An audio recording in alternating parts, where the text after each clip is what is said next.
kind of where we are at right now, right? A repeat of last season's grand finals. Again, same organization, well, different organization, same team, and we're at a standstill once more. We'll see if Vamos can continue this performance like a freight train they are as we head into the land of dawn. We will see Vamos on the red side, SRG on blue.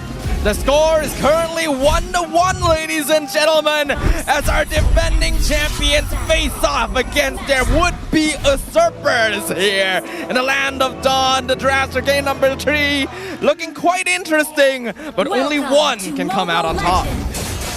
Gonna be parallel jungling again, but actually, yeah, Sakai's starting with the orange, GB with the purple. So kind of a shift in identity, right? Alpha now goes over to the side of Vamos. Sakai gets the infamous Suyo. But I want to quickly zone in on that gold lane because Innocent has not played Moscow this playoffs, but Nets has. And so far, Nets has been amazing on that hero. Yeah, the Moskov has not been seeing quite as much play, even though it was a pretty popular gold lane pick initially, precisely because we harken back to the WhatsApp text we had with Humes. SRG realizes that pickoff comps are not quite as good as before. Moskov fits a little bit better into those lineups specifically, so they went for more scaling types that are good at team fighting, like the Nathan, like the Harif.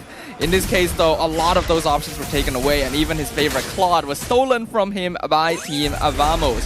Personally, I really like the way that Vamos has drafted this time. There's a lot of respect being given over to SRG, and their team fight potential and utility is on another level entirely.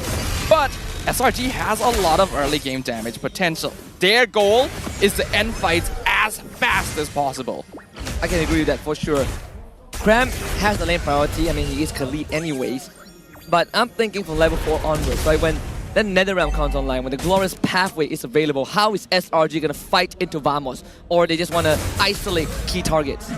Well, something that Jay's brought up earlier is SRG has some macro potential with this Moskov and Loyi. Split push is possible, and if they're able to drag Vamos into different parts of the map, it means that they'll get less value from the Glorious Pathway and the Nether Realm.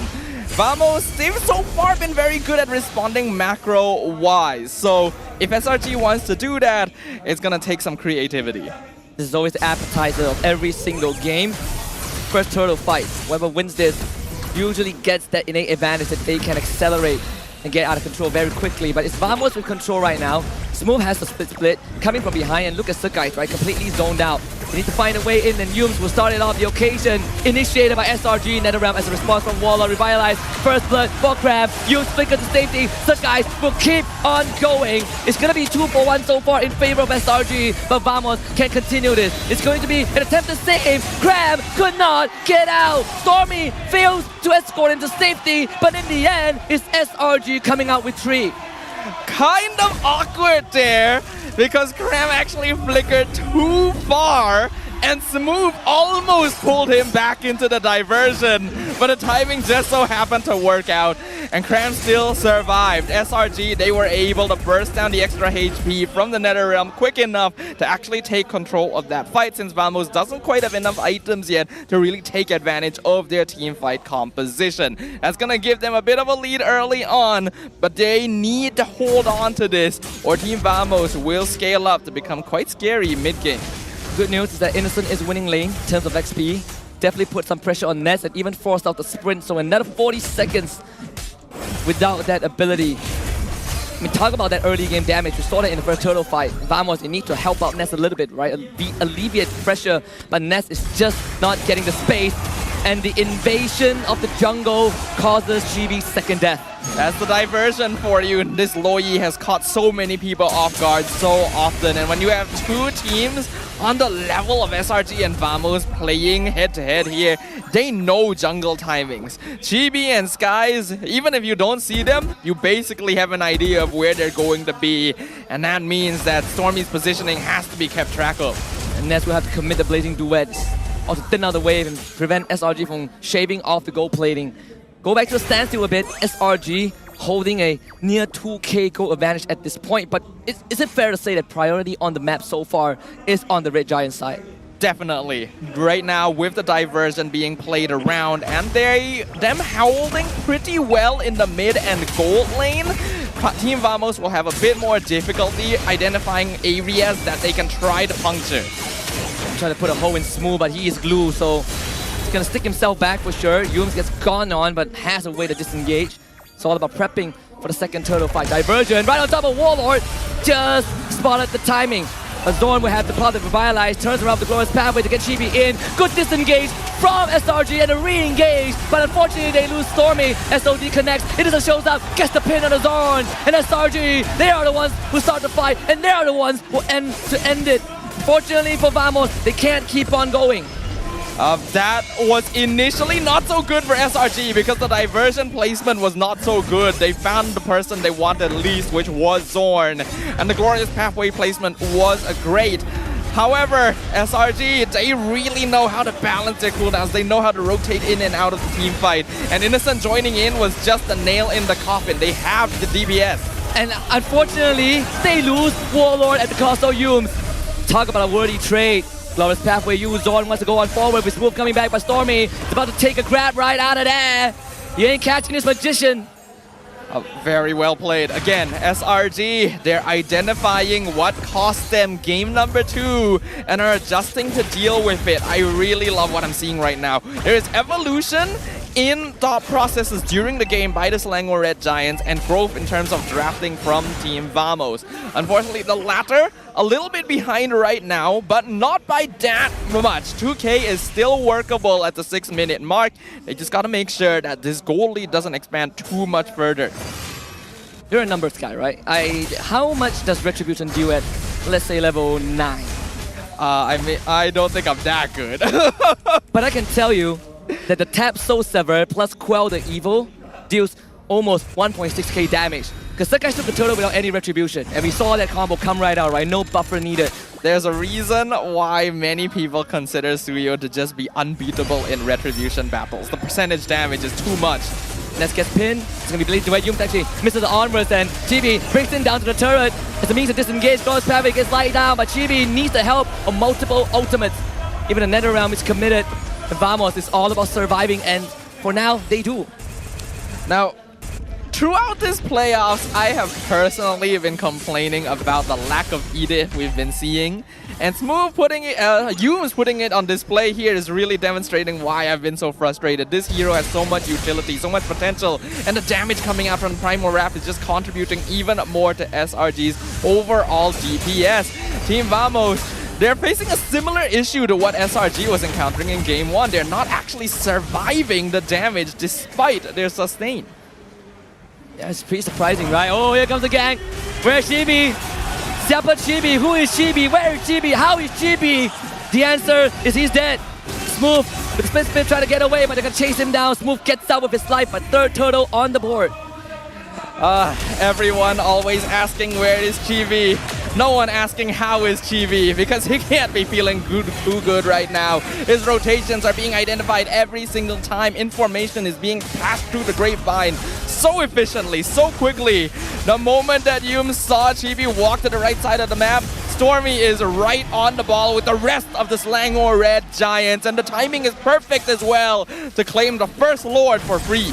We saw Turtle, they waited for it to transform into the Lord, right? Let the Turtle go back to where it belongs.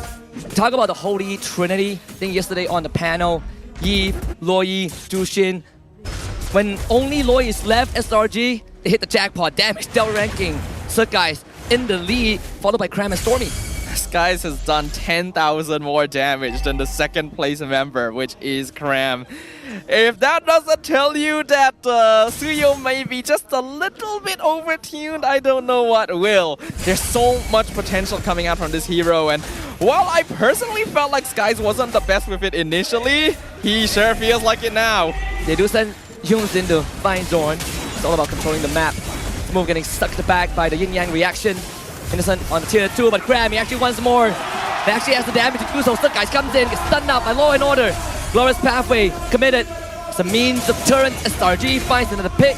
And now they'll have a chance to crack more structures. We talked about the importance of early game momentum in this meta, and we're really getting to see it in this series. The game is basically being decided by whoever controls those first few minutes, and in this case, it is the Selangor Red Giants. 9.5 minutes, they're already pushing in the inhibitor. And the yin-yang reaction is a bad omen for Team Vamos. They go for a re-engage, but finds nothing. Smooth, splits into Goblins, but SRG, they like those odds. More Goblins, more damage, more screen time. SRG finds 4. Vamos comes in, glorious pathway. Warlock gets jumped on, Drone gets stuck back in. No more run around, only a severed soul. Selangor Red Giants takes the lead and takes game number 3.